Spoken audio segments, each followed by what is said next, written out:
I'm Nora Whitman, 28 years old, and before the phone rang at midnight, my life was measured in lesson books, bus schedules, and the battered keys of a studio upright that stuck on middle C.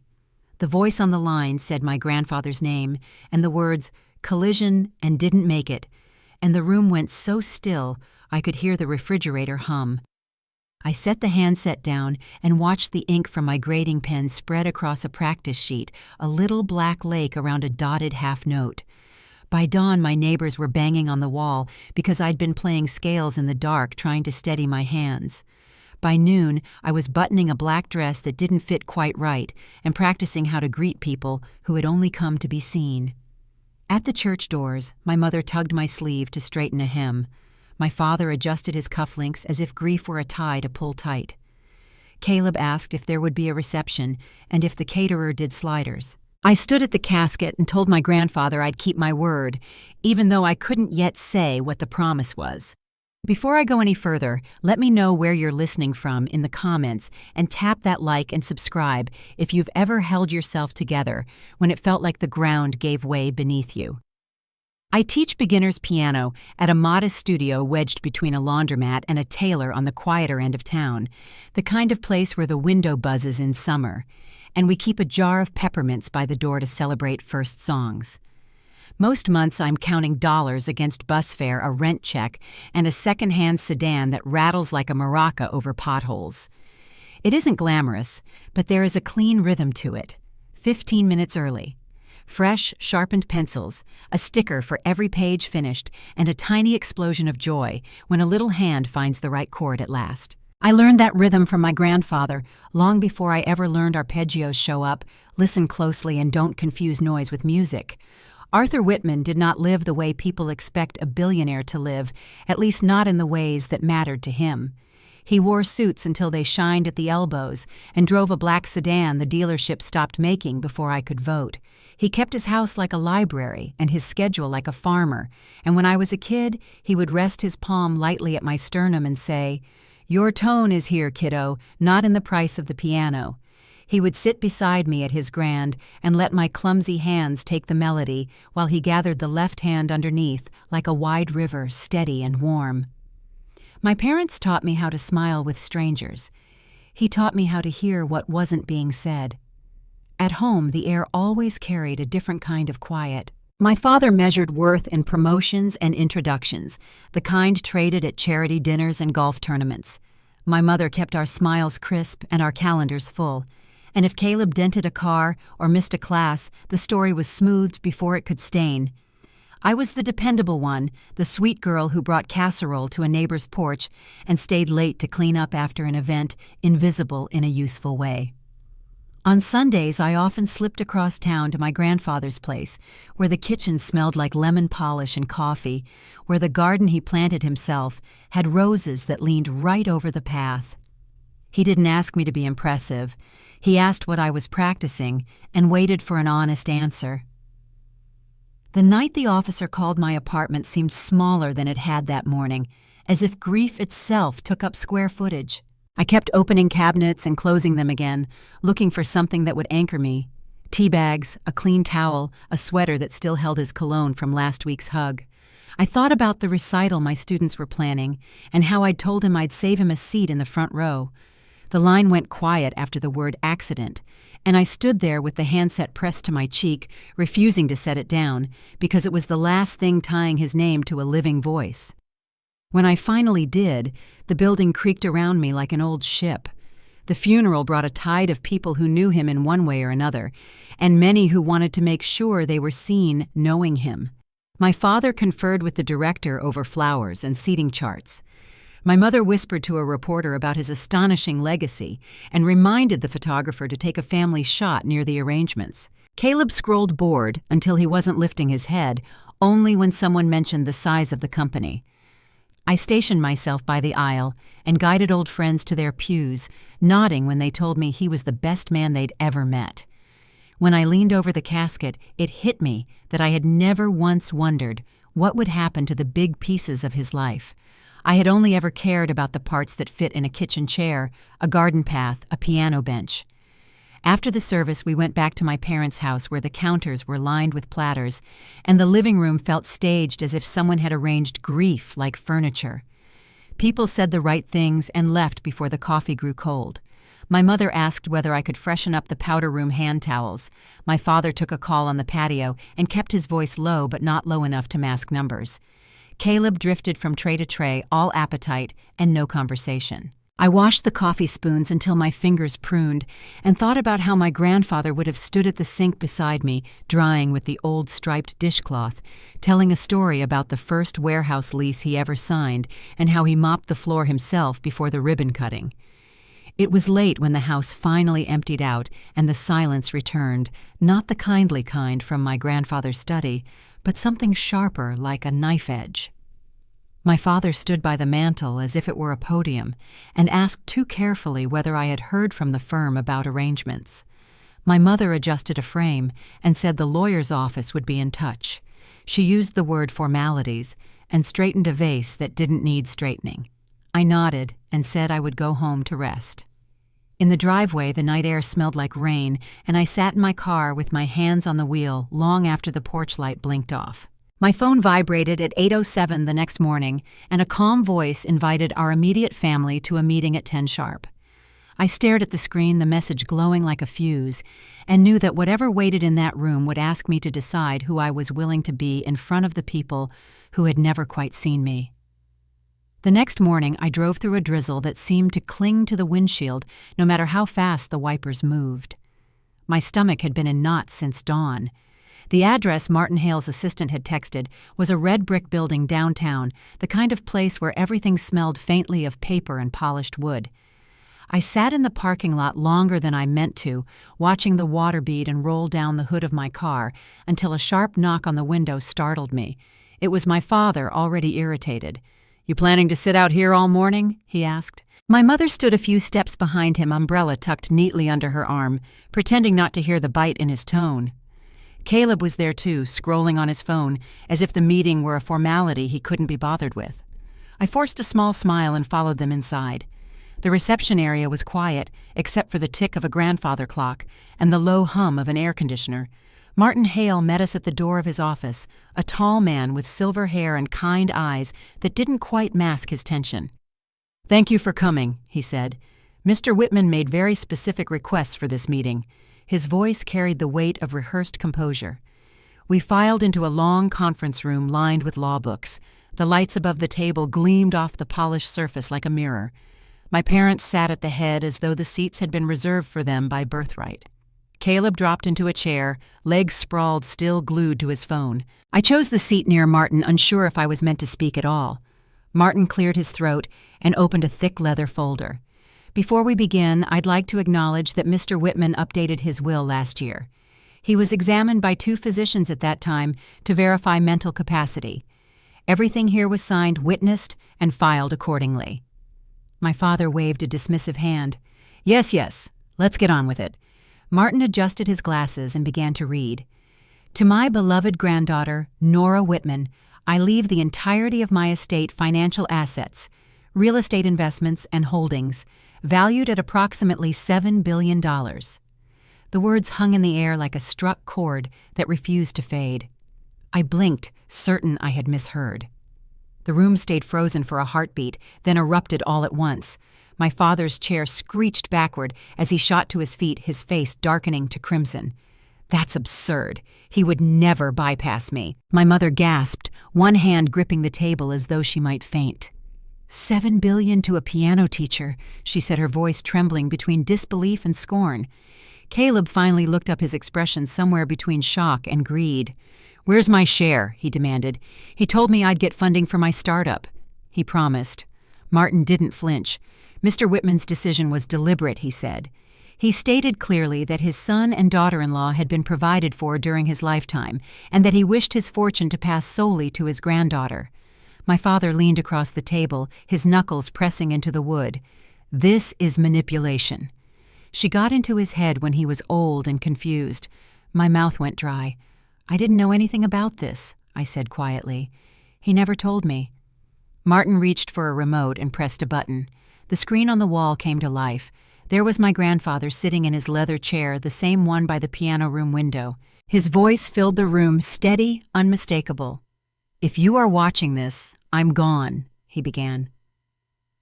Gregory Lydia. Caleb.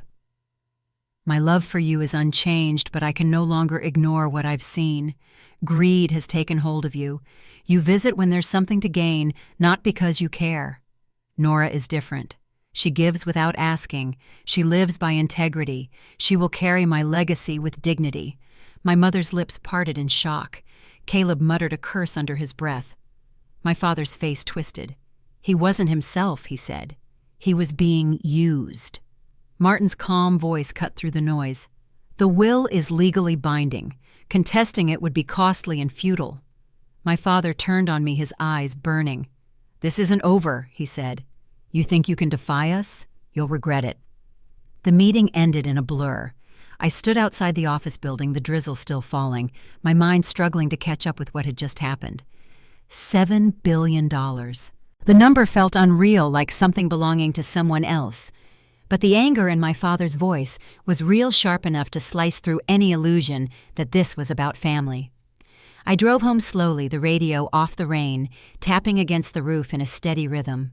That evening, my phone buzzed with a text from my father. "Come home at 6. We'll settle this as a family. No greeting, no question, just command." For a long time, I stared at it, my thumb hovering over the reply button. I thought about ignoring it, about locking my door and pretending the world had paused. But a small part of me wanted to believe this was fixable, that grief had made everyone reckless. I typed, "Okay," and set the phone face down on the table. Their house was lit up like a showroom when I arrived. The driveway lamps cast sharp reflections off the blacktop, and through the front windows I could see my father pacing near the fireplace.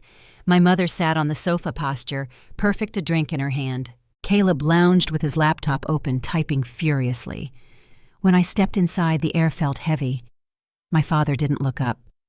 "Sit," he said, voice clipped. I obeyed, clasping my hands in my lap. "You know what you need to do," he said finally. "Sign the estate over to me. I'll manage it properly. You'll receive an allowance 10%. That's more money than you'll ever need." My mother's tone softened into persuasion. "Think of the relief, Nora. No pressure, no responsibility. You could travel live comfortably. Let your father handle the rest." Caleb slammed his laptop shut. $700 million is plenty, he said. "You don't need the rest. I have plans. Grandpa wanted me to succeed." Their words circled the room like a storm. I looked at each of them, their eyes, their certainty, and something inside me shifted. Grandpa trusted me for a reason, I said, my voice shaking but steady enough. He knew I wouldn't see people as numbers. My father leaned closer, his jaw tight. "This isn't about choice," he said. "It's about loyalty.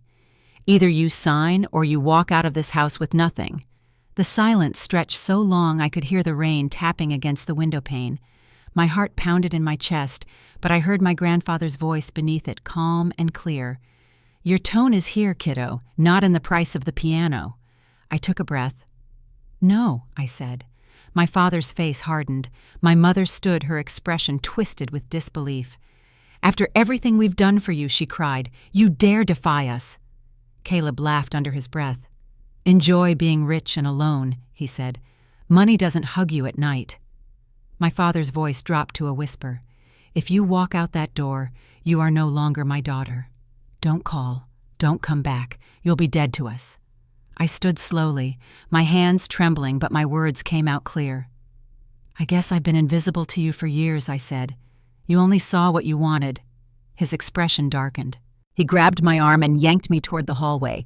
My mother's voice followed behind. "Pack your things. You have 30 minutes.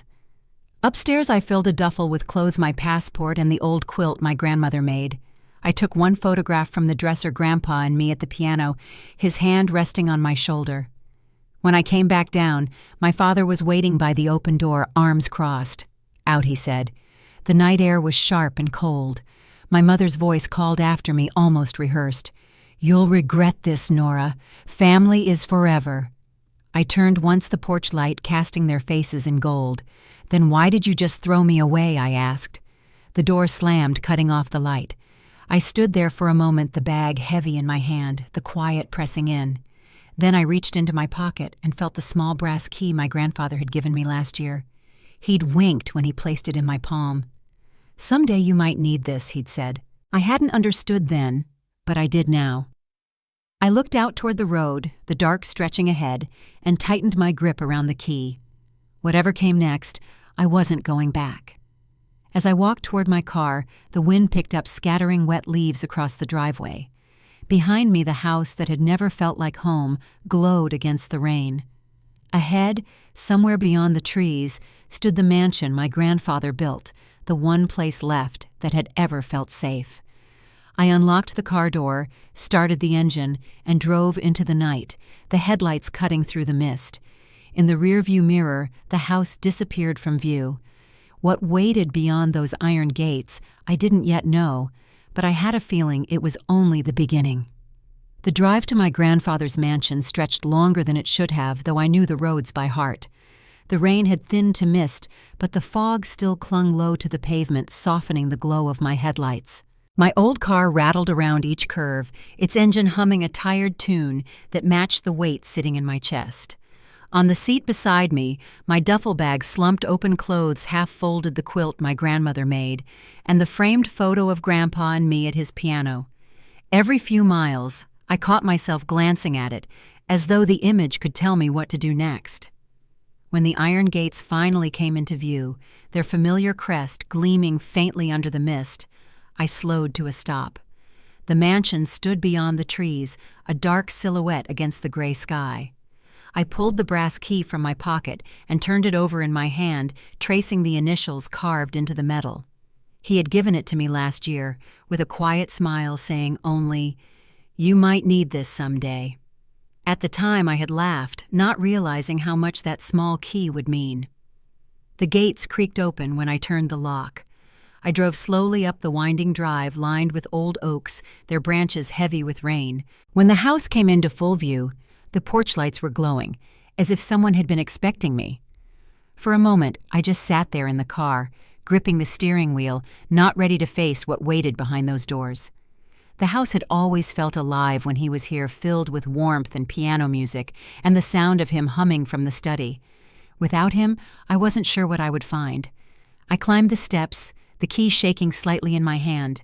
When I unlocked the front door, a rush of lemon polish and cedarwood filled the air exactly as I remembered. The echo of my footsteps across the marble floor sounded too loud, as though I was intruding on my own memories. I stood in the entryway, staring up at the grand staircase, half expecting him to appear at the top with his usual grin and ask why I was out so late. A voice from the shadows startled me. "Miss Nora," I turned sharply. A tall man with silver streaks in his hair stepped into the light wearing a pressed uniform and a look of gentle surprise. "Robert," I breathed. "Robert Hayes." His face softened into a smile. "Yes, miss. It's been some time." I couldn't hide the relief in my voice. I thought everyone would be gone. He shook his head. "Mr. Whitman gave clear instructions before his passing. He asked that the house remain cared for and secure, and he said if anything ever happened, I was to stay until you arrived." The words caught me off guard. He knew I'd come. Robert nodded. "He expected trouble," he said simply. "He told me you might need a safe place." He took my bag and guided me toward the study. The fire crackled low in the hearth, casting light over the shelves of books and framed photographs. Robert set a cup of tea on the side table and took his place by the window, like he had done for decades beside my grandfather. "He was proud of you," he said quietly. "He spoke of you often these last few years, said you were the only one who still saw him as more than a name on a company letterhead." I sat in the leather chair across from the fire, holding the warm cup between my palms. "I don't know what to do, Robert," I admitted. "My parents, they're furious. They won't stop." He nodded once, as though he had already prepared for that answer. "You won't have to face them alone. Mr. Whitman made arrangements. There are letters, files, and instructions left for you. His attorney, Mr. Hale, will be here tomorrow to explain everything." Something inside me loosened for the first time that day. The firelight flickered against the walls, catching on the gold edges of picture frames. I looked up at my grandfather shaking hands with a group of factory workers, all of them smiling like family. He planned for everything. Didn't he? I asked softly. Robert's voice was steady. He always did. When I finally went upstairs, I chose the guest room I had always used as a child. The bed was freshly made, the curtains drawn back, just enough to let the moonlight spill across the floor. On the nightstand sat a book I'd left months ago, its bookmark tucked exactly where I'd stopped reading. It was as if the house had been waiting for me to return. I lay down under the quilt, the weight of the day pressing heavy against me, but for the first time since leaving my parents' house, I felt safe enough to sleep. Morning came with the sound of voices downstairs. My pulse quickened until I heard Robert's calm tone and another voice I recognized. When I stepped onto the landing, Martin Hale stood in the entryway, holding a briefcase. "Miss Whitman." He greeted his expression both solemn and kind. "Your grandfather trusted me with more than his will."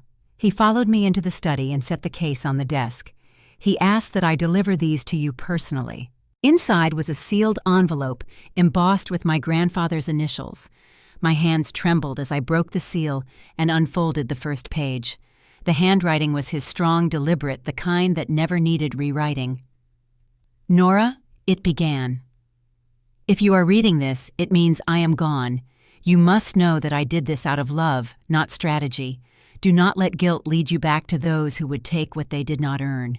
I have surrounded you with people who will help you. Trust them as you trusted me." By the time I finished, my eyes were blurred with tears. Martin placed a comforting hand on the desk. "There's more," he said. "He left files, letters, and contacts for you to meet. I'll introduce them over the next few days." Before I could respond, Robert appeared at the door. "Miss Nora, there's someone here you should see." He stepped aside to reveal a woman in her 50s, neatly dressed in a cardigan and slacks. She carried a folder of documents and smiled warmly. "I'm Margaret Reynolds," she said. "I kept house for Mr. Whitman for over 20 years. She looked at me closely. "He adored you." She set the folder on the desk. "These belong to your grandmother, her journals. She wrote down every visit, every call, every act of kindness or cruelty. He wanted you to have them." I flipped open one of the journals. The entries were simple but honest. Gregory demanded another check today. Arthur refused. Later, Nora stopped by with soup for his fever, stayed until he was resting. I turned another page. Lydia canceled dinner again. Nora called instead and played piano over the phone. The more I read, the harder it became to breathe. The contrast between the words on those pages and the family I had just left was sharp and undeniable. Martin's voice broke the quiet. "These records, the letters, the statements, they all build a foundation your grandfather wanted you to have. He knew your parents would come after you. He wanted to make sure you could stand firm." I nodded slowly, closing the journal. "He always believed in preparation," I said. As the afternoon faded into evening, the study filled with a soft hum of quiet conversation and the shuffle of papers. Robert arranged files, Margaret dusted the mantel, and Martin reviewed documents by the firelight. For the first time since the will had been read, the fear that had gripped me began to lift. I wasn't alone anymore. My grandfather had thought ahead like he always did, and surrounded me with the people who had truly known him. When they left me for the night, I walked the halls in silence. The house seemed alive again, humming with a pulse I could almost hear. The scent of cedar and old books wrapped around me as I passed the piano room, and I paused at the doorway. The grand piano gleamed faintly under the lamp, untouched but waiting. I ran my fingers lightly across the keys, not pressing down, just feeling their cool smoothness. "I'm here, Grandpa," I whispered. Through the tall windows, the sky had begun to darken again. I stood there for a long moment, then turned out the light and went upstairs. Tomorrow would bring whatever he had planned next, more files, more truth, maybe more threats from the family I had lost. But for now, the house was warm, the walls steady, and for the first time in days, I knew where I belonged. By the next morning, the house had begun to hum with quiet activity. The scent of coffee drifted from the kitchen, and I could hear Robert moving through the hallways, checking windows, and resetting the security panel near the back door. When I came downstairs, he looked up from the keypad and nodded. "Mr. Hale called," he said. "He's bringing someone you should meet." I set my mug down, unsure if I was ready for more surprises, but before I could ask anything, tires crunched on the gravel drive. Martin arrived right on time, stepping out of his car with his briefcase in one hand and a purposeful calm that seemed to settle the air around him. Beside him was a woman I hadn't seen before. Short, dark hair, sharp eyes, and the kind of confident posture that came from years of decision-making. Nora Martin said, "This is Rosa Martinez. She worked with your grandfather for over 2 decades. She knows the company better than anyone." Rosa extended her hand. "Your grandfather left me instructions," she said, her voice even and respectful. "He wanted you to understand what you've inherited, not just the wealth, but the people and the work behind it." We went to the study where she opened her laptop and began explaining the network of companies Arthur had built. The numbers and charts were staggering, but she spoke with warmth, describing employees by name projects Arthur had personally overseen, scholarships he'd funded quietly. "He cared deeply about doing right by those who helped him succeed," she said. "That's the legacy he wanted you to carry." Her words sank in as I flipped through the documents she'd printed. Each page showed another side of the man I thought I already knew, a builder, a teacher, someone who valued loyalty over status. When she finished, Martin added, "There are others he wanted you to meet, people he trusted to protect what he built." Over the next few hours, the mansion filled with new faces. George Patel, the financial advisor, arrived first. He brought thick binders of statements and a calm professionalism that reminded me of my grandfather's steady patience. He planned for every scenario, George said, adjusting his glasses as he flipped through the ledgers. "There isn't a single asset left exposed. Even the trusts are reinforced to prevent interference." Next came Carl Ramirez, the estate manager, who had overseen maintenance and security for years. His handshake was firm, his tone respectful. "Mr. Whitman installed new systems last spring," he explained, showing me the updated surveillance feeds on a tablet. Motion sensors, cameras, and access logs, all protected with off-site backups.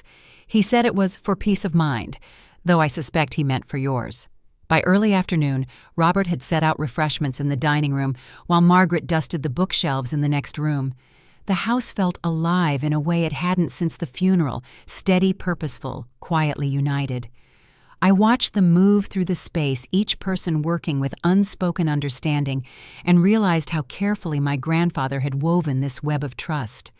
These people weren't just employees. They were family in the truest sense of the word. When the last guest arrived, I felt a shift in the air. A tall man in a navy coat stepped inside his presence, commanding but kind. Martin greeted him with respect. "Nora, this is Judge David Harrison," he said. "He was one of your grandfather's closest friends." The judge shook my hand, his gaze steady. "Arthur asked me to serve as a neutral witness if any disputes arose," he said. He wanted his intentions to be clear and upheld.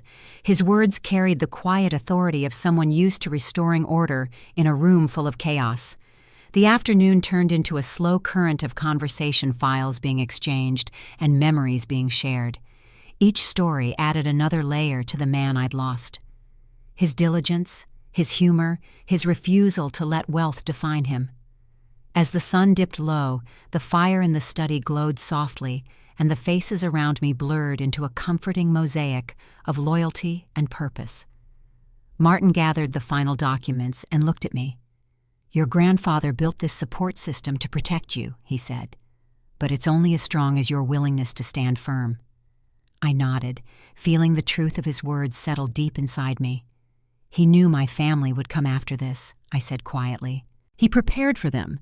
Robert, who had been standing near the door, straightened his shoulders. "They came here once already," he said. "Tried to take jewelry and documents after the funeral. I stopped them. But they'll be back." Margaret folded her arms, her expression resolute. "Then they'll find we're not as easy to scare as they think." Rosa smiled faintly.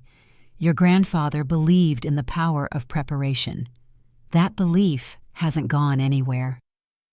As dusk deepened, the house felt both fortified and fragile, a sanctuary balanced on the edge of something coming. I sat by the fire after everyone left, tracing my finger over the leather folder that held my grandfather's letters. The crackle of the logs filled the silence. I thought about how easily the past could repeat itself if I didn't hold the line. Upstairs, the hall clock chimed softly. Robert appeared at the doorway, his voice low. "You should rest, Miss Nora. Tomorrow may bring visitors." I met his eyes and nodded. "I'm ready," I said, though part of me wasn't sure what that meant. When I finally went to bed, the house seemed to exhale around me, settling into quiet watchfulness. Through the open window, I could hear the distant rustle of leaves and the steady hum of the security system. Somewhere beyond the trees, headlights would soon cut across the drive again. I could feel it. But for now, the mansion stood firm. The people who loved my grandfather were near, and I knew the next day would test everything he'd taught me about courage. The next morning, the mansion felt charged with something I couldn't quite name. The rain had stopped, but the air carried that heavy stillness that comes right before a storm. Robert was already up, posted by the front door with the steady calm of a man waiting for trouble. In the kitchen, Margaret worked in silence, her hands moving automatically through the familiar rhythm of baking, as though the smell of cinnamon and warm bread might anchor us all to something normal. By 9 o'clock, the study had turned into a command center. Martin spread papers across the table, copies of the will, legal declarations, bank documentation, everything my grandfather had left to protect his wishes. Rosa set up her laptop near the fireplace, her screen filled with charts and company ledgers. George joined them with a stack of financial reports, while Judge Harrison reviewed each document with the precision of someone who'd spent his life weighing truth against pride.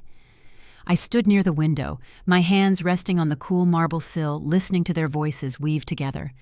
"They'll come soon," Robert said quietly from behind me. I nodded. "I know." He was right. I could feel it the same way you sense thunder before it breaks. Every plan, every safeguard, every piece of advice my grandfather left had led to this day. Whatever came through those gates, I needed to face it without hesitation. The sound came first, as a distant growl of engines. Then tires crunched over the gravel drive, and the chandelier in the hall trembled slightly as the front door shuddered under a sharp, impatient pounding. "Open up, Nora." My father's voice carried through the wood, strong and furious. "You've had your fun. This ends now." Robert looked at me, waiting for direction. My palms were damp, but I nodded. "Let them in." The door swung wide, and my family poured in like a gust of cold wind. My father led the charge, his expression a mix of outrage and disbelief. My mother followed close behind, her lips pressed tight, her pearls gleaming against her throat. Caleb trailed behind them, sunglasses perched carelessly in his hair, the same smirk he'd worn at the lawyer's office flickering back into place. "This is still our house," my father barked, sweeping his gaze across the foyer as if claiming territory. "You have no right to shut us out." I stepped forward, keeping my voice even. "Grandpa left everything to me legally and by choice. You know that." Caleb let out a short laugh. "You please! You can barely balance a checkbook." Martin rose from his seat and held up the folder he'd prepared. Mr. Whitman anticipated these objections. Every decision was deliberate, every signature verified. His will is airtight. My father snatched the folder from him and flipped through it with trembling hands. "Fabrications," he muttered. "You think a judge will take this over my word?" A quiet voice cut through the tension. "It depends on which judge." Judge Harrison stepped into view, his tone steady and unmistakable. "Arthur asked me to oversee any dispute that arose. Everything in this documentation will hold in court." The color drained slightly from my father's face, but he recovered quickly. "You can't shut me out of my father's legacy," he snapped. "He built this company with my help. It's my blood that runs through it." "Arthur built this from the ground up," Rosa said evenly. "He brought you in when you needed stability. Don't twist that into ownership." My mother's voice rose sharp and trembling. "After everything we gave you, Nora, the schools, the lessons, the roof over your head, you repay us like this." Margaret stepped forward from the corner of the room, holding a small wooden box. "Mrs. Whitman," she said gently, "your mother-in-law kept journals for decades. Every visit, every request, every kindness, Mr. Whitman wanted them preserved." She opened the box and handed one of the journals to Martin, who read aloud from a yellowed page. "Gregory demanded more funding today." Arthur refused. Later, Nora stopped by with soup for his fever. She stayed until midnight, playing piano softly, so he could rest. The room fell silent, except for the faint hiss of the fire. My mother's lips parted, but no sound came. Caleb slammed his hand on the table. Enough with the sentimental garbage. This isn't about diaries. Just sign the transfer, Nora. You don't even want this money. Rosa's gaze sharpened. He already gave you chances, Caleb. Every project, every loan, every time your father bailed you out. You burned through all of it. He turned toward me, his voice rising. You think you're better than me? You'll choke under the pressure of all this. You're not built for it. I steadied my breath. Maybe not, I said, but I'm not the one begging. My father's composure finally cracked. He swept his arm across the table, scattering documents to the floor. This is garbage, he roared. None of this changes the truth. That fortune is mine by right. Judge Harrison's voice boomed back at him, calm but commanding. The law says otherwise, Gregory. The will stands. For a heartbeat, no one moved. Then Robert stepped forward, holding a small flash drive between his fingers. There's something else you should see. He handed it to Rosa, who plugged it into her laptop. The screen flickered, and the study filled with the grainy footage from the mansion's security cameras. My parents and Caleb, days after the funeral, rummaging through drawers and boxes, stuffing jewelry and documents into bags. My mother gasped. That's out of context, she stammered. From the doorway, another figure appeared. It was Chief Warren, the local police chief my grandfather had trusted. His uniform glinted under the chandelier as he crossed his arms. Context doesn't change the law, he said firmly. Theft is theft. The room went still. My father's fury deflated into disbelief. My mother's hands trembled as she reached for Caleb, who pulled away, muttering under his breath. I stepped forward, my voice steady. You've taken enough. Grandpa trusted me because he knew I wouldn't sell what he built for vanity or greed. You can threaten and lie all you want, but you'll never take that from me. For a long moment, the only sound was the ticking of the clock on the mantel. Then my father spoke, his voice low and brittle. If you walk this path, Nora, you are no longer part of this family. I met his eyes. You made that decision the moment you tried to destroy me. One by one, they turned away. My mother gathered her coat without meeting my gaze. Caleb cursed under his breath and followed her out. My father lingered last, his expression hollow, the fight gone from his shoulders. You'll regret this, he said quietly before walking out the door. The sound of their cars faded down the drive until only the fire's soft crackle remained. My knees went weak, and I gripped the edge of the table to steady myself. Martin placed a reassuring hand on my shoulder. You did what you had to, he said. Arthur would be proud. The others began gathering the scattered papers, restoring order where chaos had reigned moments before. Outside, the last traces of daylight slipped behind the trees, and the mansion fell into a calm that felt fragile, but real. When everyone finally left for the evening, I stood alone in the foyer, staring at the closed front door. The silence pressed in around me, not empty, but full of something new. Strength, maybe, or finality. Through the window, I could see the headlights fading in the distance, swallowed by the long curve of the drive. I took a deep breath and turned back toward the heart of the house where the fire still burned steady. Whatever came next, I knew one thing for certain. This was far from over, but I wasn't afraid anymore. The next few days passed in a blur of quiet and paperwork. The house settled into an unfamiliar peace, though it felt more like the calm that comes after lightning rather than before it. Every sound seemed sharper, the echo of my steps in the hall, the click of Robert's shoes as he made his rounds, the steady rhythm of Margaret's cleaning in the background. My family hadn't returned since that explosive confrontation, but their absence didn't feel like victory. It felt like the eye of a storm. Each morning, Martin arrived with new documents for me to sign: ownership transfers, corporate confirmations, and banking authorizations that my grandfather had prepared in advance. Rosa sat beside me through every meeting, walking me through the financial systems Arthur had built and the decisions that would soon fall to me. George balanced ledgers and explained accounts, his calm patience keeping the numbers from feeling overwhelming. Judge Harrison checked in twice, reviewing progress and quietly reminding me that silence didn't mean surrender. Gregory's temper doesn't cool easily, he said one evening. He'll test your resolve again. Be ready." The warning proved right sooner than I expected. Late one afternoon, I was in the music room tracing old sheet music on the piano when Robert appeared in the doorway. "You have visitors," he said carefully. I turned, expecting another meeting with Rosa or Martin, but his expression told me otherwise. "Your parents," he added. My hands froze on the keys.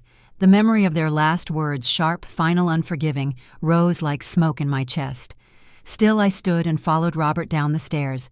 Through the glass of the front doors, I saw them standing together on the porch umbrellas, dripping from the steady drizzle outside.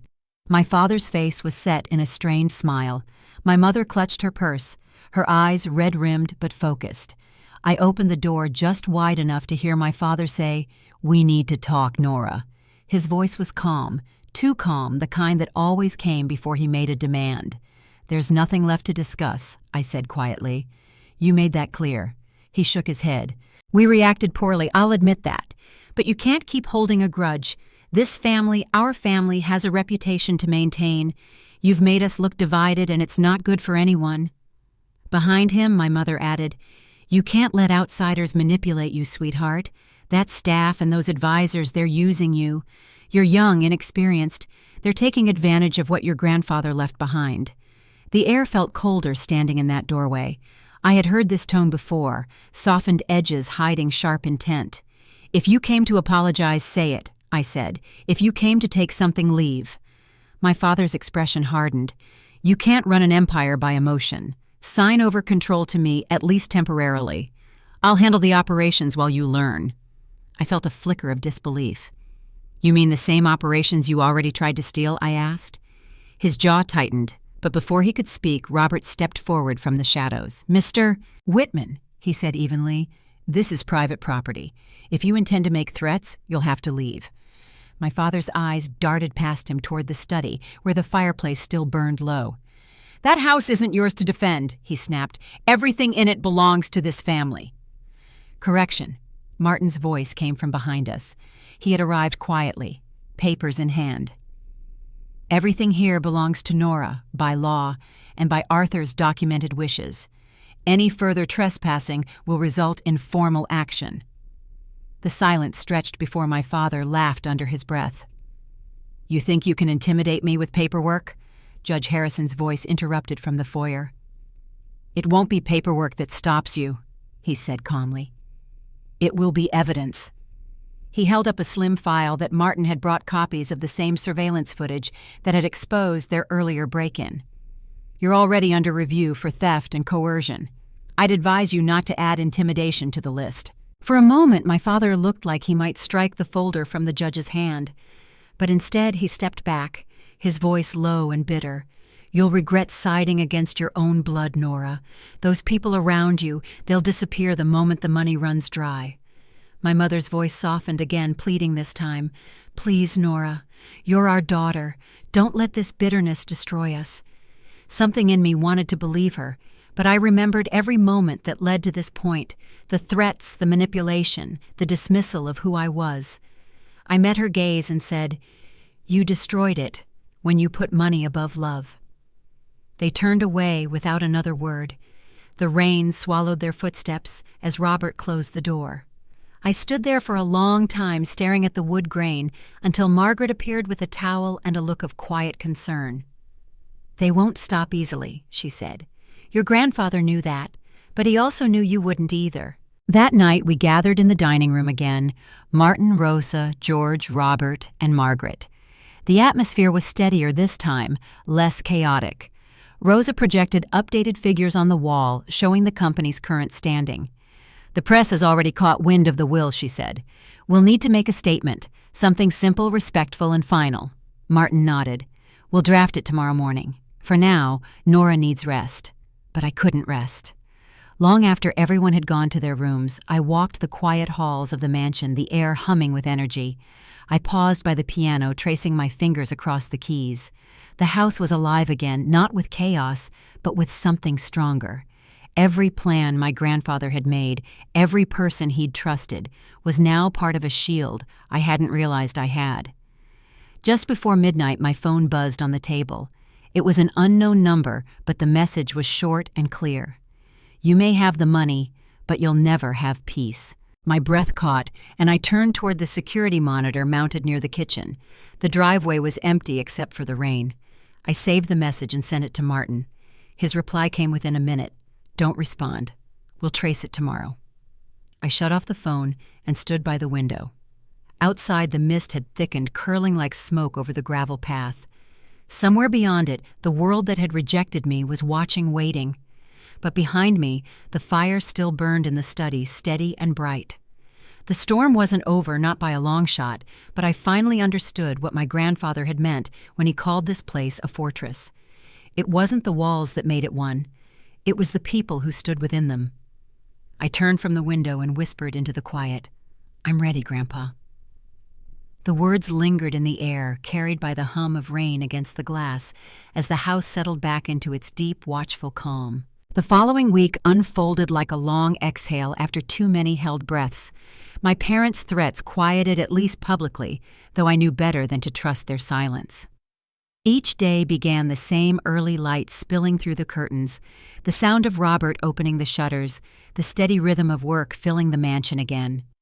Rosa handled company correspondence from the study, Martin met with legal representatives downtown, and Margaret kept everything running with the kind of grace that made the house feel alive again.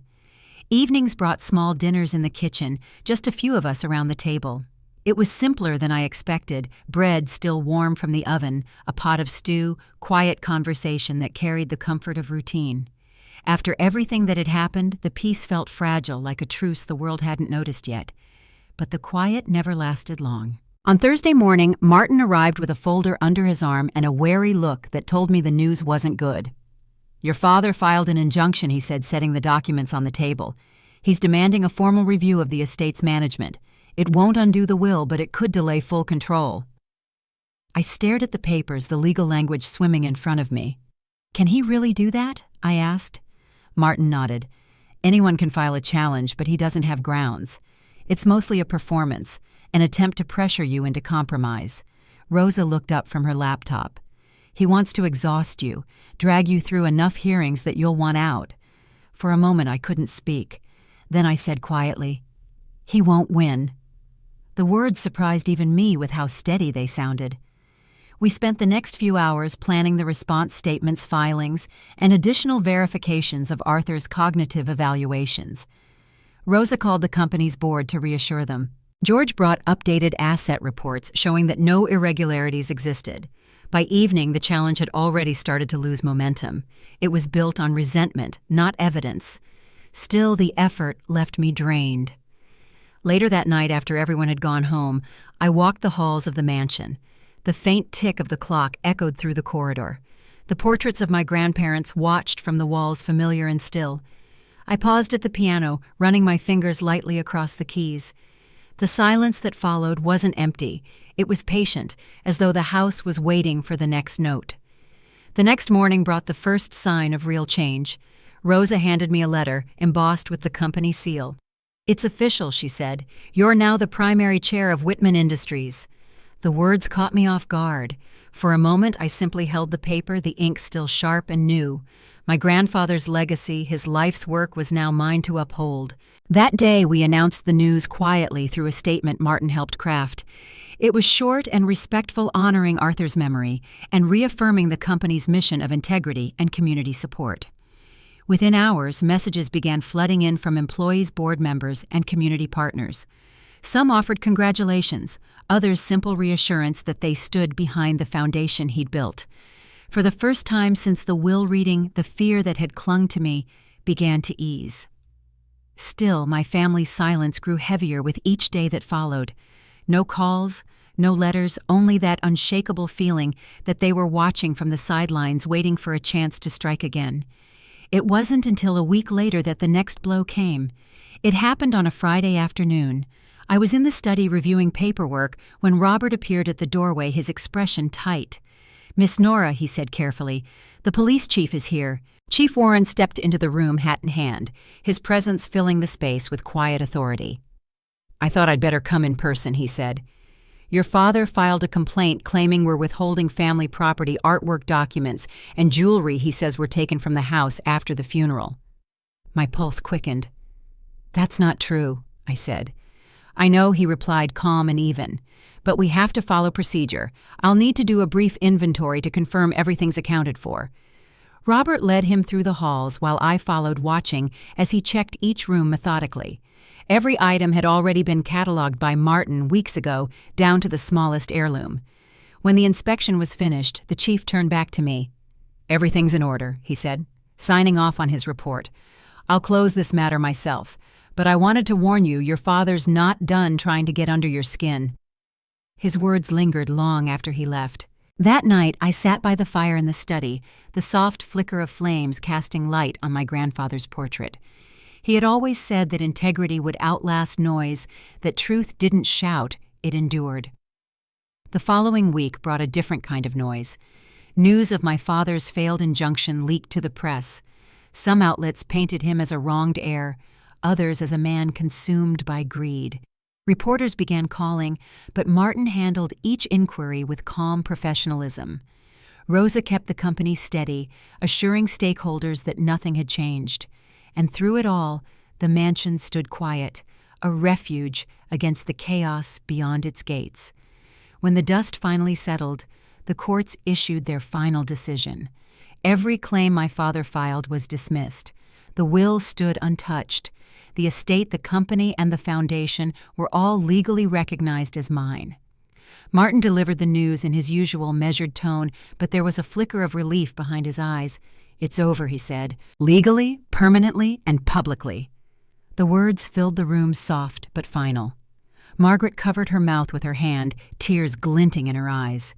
Robert exhaled a long, slow breath, his shoulders relaxing for the first time in weeks. Rosa smiled faintly and said Arthur would be proud. I sat there for a moment, letting it all sink in. The noise, the fight, the fear that had followed me since the night I was thrown out. It was all behind me now. The justice I hadn't dared to hope for had finally arrived. That evening we gathered in the dining room. The long oak table, once filled with tension and confrontation, now glowed under the chandelier's soft light. Martin raised a glass of wine, his voice warm and steady. "To Arthur Whitman," he said. "To his foresight, his values, and to the granddaughter who proved worthy of both." The room was quiet for a heartbeat, then filled with gentle applause and the clink of glasses. For the first time, laughter echoed through the halls again, light, unforced, real. As the night drew on, I slipped away to the garden. The roses my grandfather planted were just beginning to bloom their scent, soft in the cool air. I knelt by the oldest bush and brushed a petal between my fingers. "We did it," I whispered. "You were right.